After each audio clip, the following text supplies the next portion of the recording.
ای ستاره بعد از این خاموش شو. نورفشانی مکن جگر به بالای سرم. شب به حکم توست اما من به حکم تو نیم. من به حکم یاد شیرین و خیال دلبرم. شام دلانگیز و نور بخش مبارک باد بینندگان عزیز و گرامی قدر.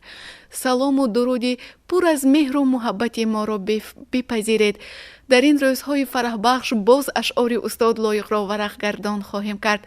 در برنامه امروزه ما دکتر علم‌های فیلولوژی پروفسور استاد عزیزمان ضمیر علم است و حضور دارند. استاد عزیز خوش آمدید میگوییم به برنامه ما. البته استاد شعر استاد لایق عامه فهم، ساده، خوش بیان است، ولی هر نفر از روی ظرفیت اندیشه خود آن را درک می کند و از معناهای جالبی آن را از روی ظرفیت اندیشه خود می فهمد. ولی خواننده عادی آن معناهایی که ادبیات شناسان درک می کنند به فکرم نمی توانند که آن را فهمند. از این رو خوب می شد که یکی از غزلهای استاد لایق را باز بر رشته تحلیل بکشید تا از معناهای دامنه‌دار آن بینندگان گرامی ما واقف کردند. سلامت باشید گل‌حیا جان. استاد لایق یک نفری هست که با غزل سرایی خودش، با شعر خودش، با رباعی خود، با دو بیتی خود اینقدر انواع زیادی شعر معاصر را به گنجینه تبدیل داد که میتوان گفت که لایق شیرعلی یک نفری هست که در ادبیات معاصر تاجیک در برابر رودکی، در برابر فردوسی، در برابر بیدیل، در برابر سعدی و حافظ که غزل سرایان ممتاز ادبیات کلاسیکی فارس و تاجیک هستند، در برابر آنها هست و هیچگاه ولی استاد لایق خود را در برابر آنها نمی حسابید. چرا؟ زیرا او همیشه از آنها الهام می گرفت.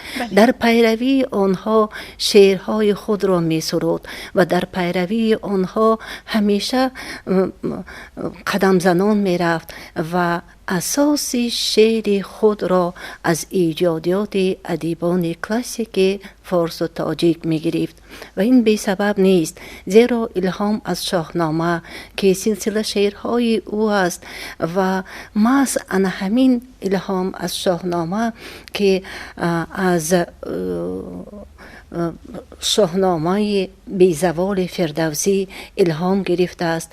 ابرزهای آن را که در داستانهای فردوسی آن انعکاس خود را یافته است، آن رمز و تلاش هایی که در داستانهای شاهنامه بی زوال فردوسی آورده شده است، همه آنها الهام بخش لایق شیرعلی بود و بی سبب نیست که استاد لایق در یکی از مصاحبه هایش گفته بود که در شاعری، در شعر گفتن، شاعر باید بینش خود را داشته باشد. یعنی آن نظری خود را، نگاه خود را به شعر داشته باشد. هر نفری که چگونه به ادبیات کلاسیکی فارس و تاجیک نگاه می کند، نظر می افکند، دیده می اندازد و آن را برای خود چگونه قبول می کند، این به خود شاعر وابستگی دارد. مهم آن است و بعد از آن می گوید آن عروض، آن قافیه، آن بند و بست، یعنی قانونیت های علم ادبیات شناسی است که باید این را هر یک شاعر داند، میگوید استاد لایق. و بی سبب نیست، زیرا استاد لایق یک نفر بود که خود در پیروی ادیبان کلاسیک فارس و تاجیک شعر ایجاد کرد و همچون شاگرد خود را نشان داده توانست و همچون شاگردی که اینقدر گویم معرفگر ادیبان کلاسیک بود و در نوبت خود او شاگردان زیادی را به جهان ادبیات معاصر وارد کرد که آنها به مانند استاد فرزانه هستند، به مانند دیگر نفران هستند که که امروز خوشبختانه همراه ما هستند. و ما امروز با مهمانی شما یک شعر وصیت فردوسی که از جانب استاد لایق ایجاد شده است آن را آوردم و این بی سبب نیست، زیرا نگاه استاد به شاعر، نگاه استاد به شعر چگونه است آن را در همین شعرش آورده است که گویا از گویم زبان فردوسی میگوید و به همه آن شاگردان خودش، خوانندگان خودش به واسطه وصیت فردوسی آن را پیشکش میکند و تربیه هم میکند در موردش. کاش ننماید ستاره در فلک هیچ یک اخترشناس اندر جهان، با امید آن که تابد از سما بر سر او بیشتر از دیگران. شاعری همچون رصدجویی بود، دایم جوید ستاره در وطن، تا شناسد اختر اقبال خلق، بهر نفع خود نمیگوید سخن.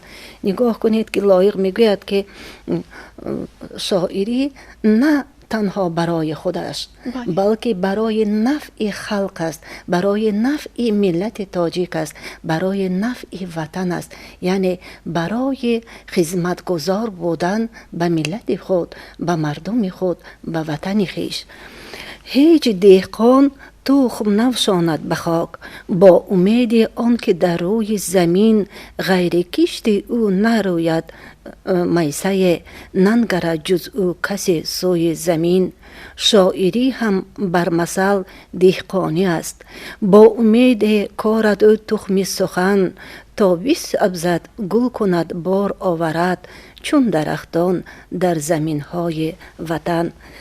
او لایق شاعر را به دهقان مانند می کند، به دهقان مانند می کند که او در زمین یک دانه می پاشد، تخمه می کارد و میسه از آن می سبزد و می گوید که آن میسه که دهقان می کارد نه به خاطر آن که دهقان خود استعمال کند، نه، آن به خاطر تمام مردم است و تمام خلق است که از آن استحصال او استعمال می کنند.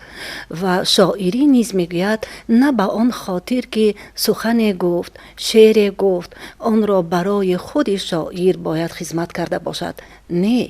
و وقتی که شاعر شعر می گوید نفر دیگر باید از آن حلاوت برد، نفر دیگر از آن باید تربیت بگیرد و نفر دیگر باید تواند از روی آن منظومی که ایجاد کرد شاعر، از روی آن باید برای ملت خودش خدمتگزار باشد.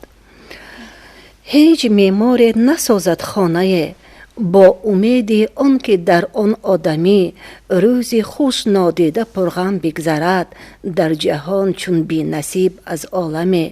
شاعری هم بر مثل معماری است، زندگی را هر نفس دیگر کند، اهل جان را دوستتر با اهل جان، عاشقان را باز عاشقتر کند. و نگاه کنید که گل‌هیاجان میگوید که هیچ معمار نسازد خانه با امید آن که در آن آدمی روز خوش نادیده پرغم بگذرد، در جهان چون بی نصیب از عالم. وقتی که کس خانه بنیاد میکند، عائله برپا میکند، آن معمار با آن امید که به خاندان او مهمانان زیاد می آید و دعای خیر خودشان را در آن خاندان میگذارد، با همین معمار خانه را بنیاد میکند. و شاعر نیز میگوید به مانند معمار است که شعر ایجاد میکند برای مردم، شعر ایجاد میکند برای خلق که از آن بهره بردارند و زندگی خود را دیگر کرده باشند و دوستدار مردم و کشور خود باشند. تشکر استاد. هیچ یک کشورگشا اندر زمین کشوری را بهر خود نگشاده است. پای اندر کشوری نگشاده از برای سود خود ننهاده است. شاعری دفترکشا کشورکشاست. قصدشان باشد که شعر و شاعری کادمی هر لحظه آدمتر شود تا کند چشم حقیقت داوری. خیلی که من در بالا گفتم شعر برای مردم باید خدمت کند.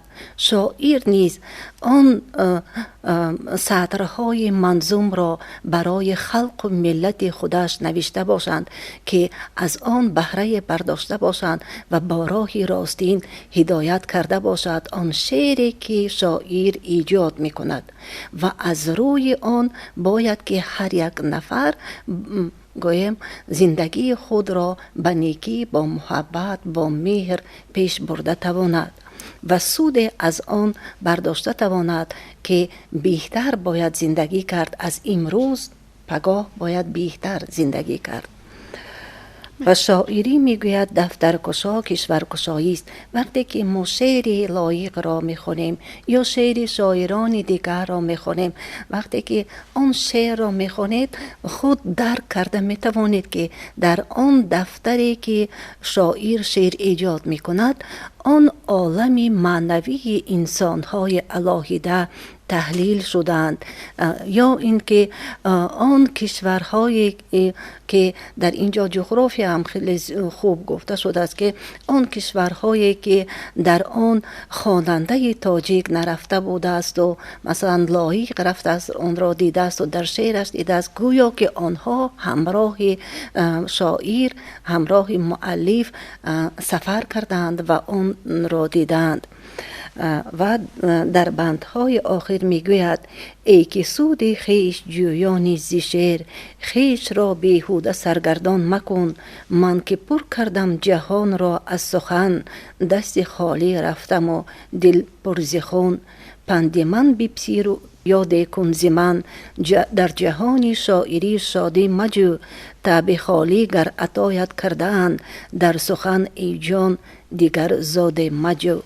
یعنی میگوید که ای که سود خیش جویای ز شعر، خیش را بیهوده سرگردان مکن. من که پر کردم جهان را از سخن، دست خالی رفتم و دل پر ز خون. یعنی شعر چگونه ایجاد می شود؟ در همین بندهای اختمامی لایق میگوید که ما با خون جگر شعر ایجاد میکنیم، با زحمت زیاد سطر منظوم میگوییم. کلام بدیع ما را باید همگان آنچگونه که هست به خود قبول کرده توانند. و من به سبب نگفتم گلحیا جان که لایق یکی از آن بزرگوارانی است که از ادبیات کلاسیکی فارس و تاجیک بهره برداشته است و بنابر همین هم محبوبیت، محبت لایق در دل همه آن انسان هایی که شعر او را میخواند در آنجا جایگیر شده است. سلامت باشید. تشکر زیاد استاد عزیز. واقعا اشعار بزرگان ما یک بحر بیکنار را میموند که استاد لایق توانستند که مرواردهای را از آن بحر انتخاب کرده برای خوانندگان اشعار خود پیشنهاد سازند. واقعا از اشعار بزرگان ما، اشعار کلاسیکان ما طول 100 ساله ها است که برای بازگشتن معنویات نسل امروز و 100 ساله های دیگر برای نسل های آینده خدمت خواهد کرد. سپاسی بی پایان که دعوت ما را پذیرفتید، به بینندگان گرامی ما غذای معنوی بخشیدید. خوش آمدید استاد عزیز. سلامت باشید. رحمت.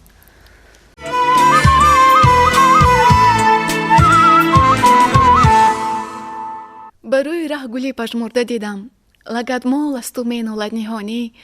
زمانی زیب کاکل بودم اکنون، جوانی و جوانی و جوانی.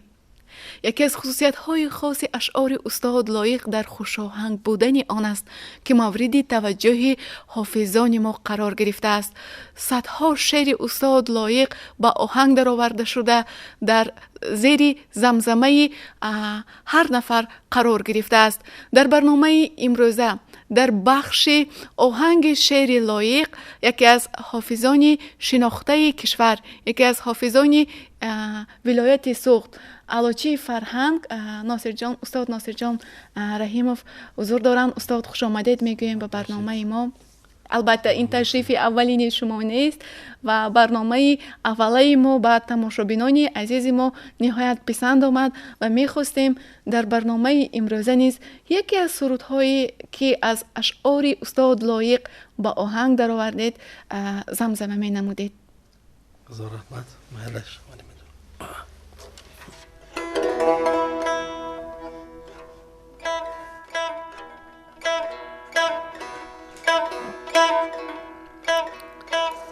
حسنی روز افسونی تو عمری مرا کم می کند، قامتی موزونی تو قدی مرا خم می کند. خواندی بس شعری ترم را و نخواندی خاطرم، وعده های خشکی تو چشمی مرا نام می کند. وعده های خشکی تو چشمی مرا نام می کند.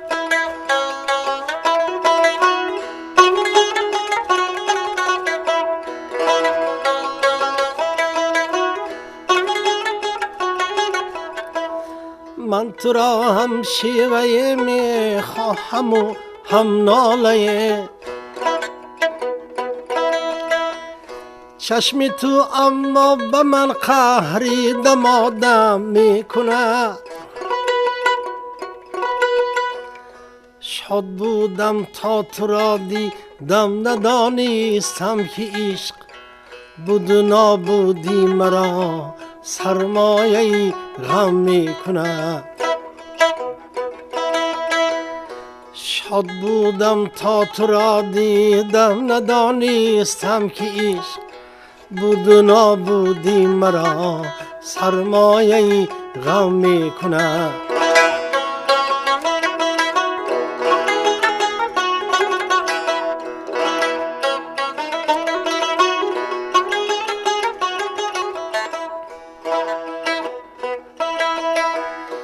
از پی وصلت دویدم 4 فصلی زندگی،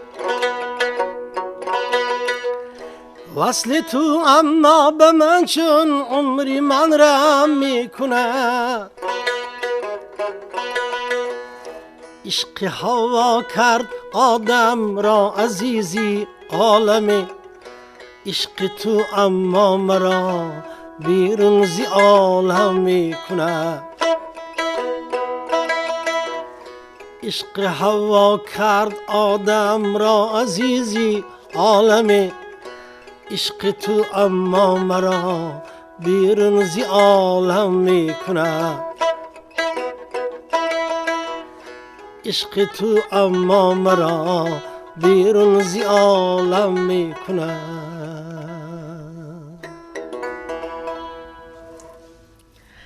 تشکر زیاد برای سرایدن چنین سرود جذاب. و استاد میگفتید در پایان برنامه که در قطار سرودهایی که از اشعار استاد لایق انتخاب کردید بیشتر موضوعهای عاشقی بسیار در است و یا تربیوی، اساساً کدام سمت به شما پسند است؟ هر دو، تربیویشم بسیار و عاشقانشم. کردامش که خدا ما خاص باشد همونه خوانده خدا ما درد کرده بعد خلق از ما خوانده میده. استاد در سال 2020 چه نقشه ها دارید؟ آیا شعرهایی هستند که در زیر چشم گفتم ممکن است که گرفته اید که با آهنگ درآرید؟ انشاءالله خدا اگر خواهد در سال 2020 نیت داریم که 40 سالگی ایجادیات خدا ما را به خلق پیشکش کنیم. خدا اگر خواهد وقت ساعتش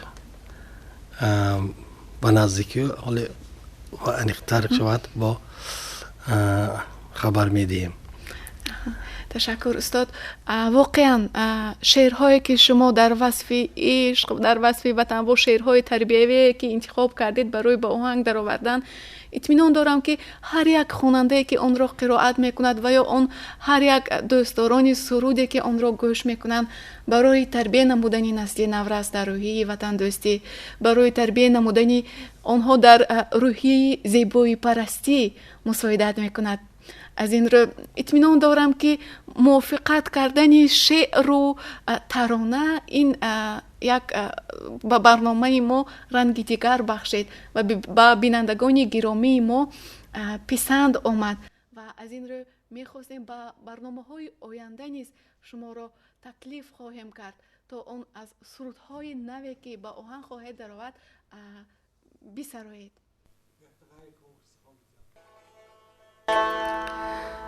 چه یک پیری خرد میرد بیمیرد جمله آثارم، چه یک همسال من میرد گرانتر میشود بارم، درخت بشکند گویی میانم بشکند ای داد،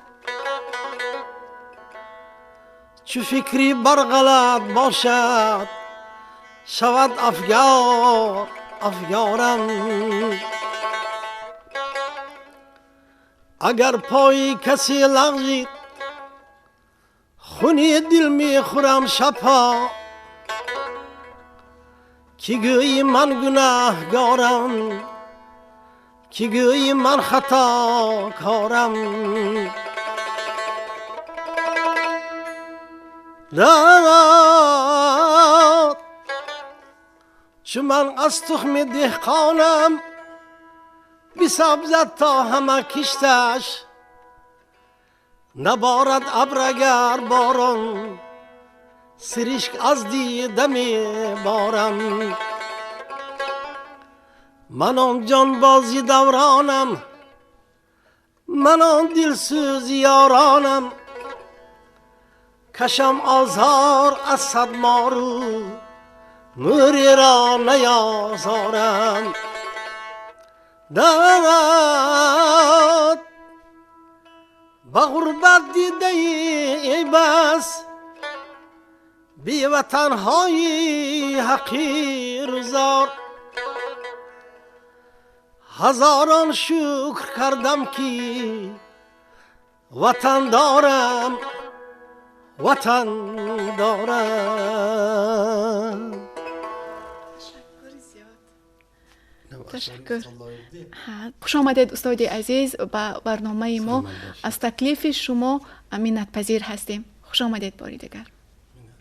اگر رودی بخشکد باز رودی آید از کوهسار، اگر احساسی ما خشکد، اگر عشق دلی ما و تو خشکد، جای فریاد است که به او بحر ما نه نشأه نه عمر و ایجاد است. واقعا زندگی با محبت زیباست.